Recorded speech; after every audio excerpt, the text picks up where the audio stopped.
Hi there. I once asked this question in my church: if there is anyone here who loves God sincerely from his or her heart, let me see them by a raise of hand.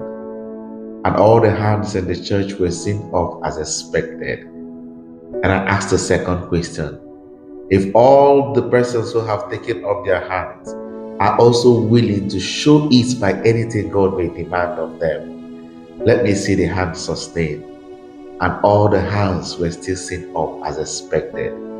Then I asked the third question: if while I'm still talking to you right now in this church and you get a text message demanding that you have a contract of 5 billion to sign in the next 10 minutes, if not, you stand the chance of losing that contract, how many will still be here to the end of this mass? And I started searching for the many hands that I once saw up a few seconds ago.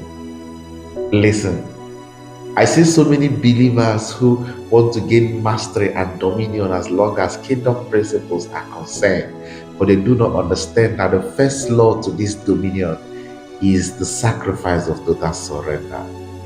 For you to be able to do business with God, two things must die in you. The first is sin, and the second is self.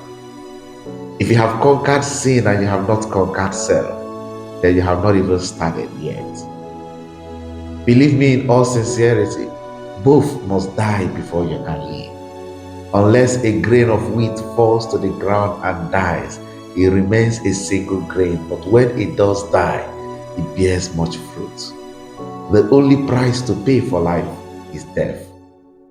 And until you have died to self, there will be so many variables competing within you that will make it difficult and almost impossible for God to trust you. And this death simply means that there will be nobody or nothing that will have the capacity to compete for the place of God in your life. St. Lawrence, that was celebrated today, was roasted like barbecue on fire, but yet he was still willing to stand for Jesus. He who wants to save his life will lose it, and he who loses his life for my sake, scripture says, will gain it for eternity. Listen, when you give your life to Christ, you have not actually given it.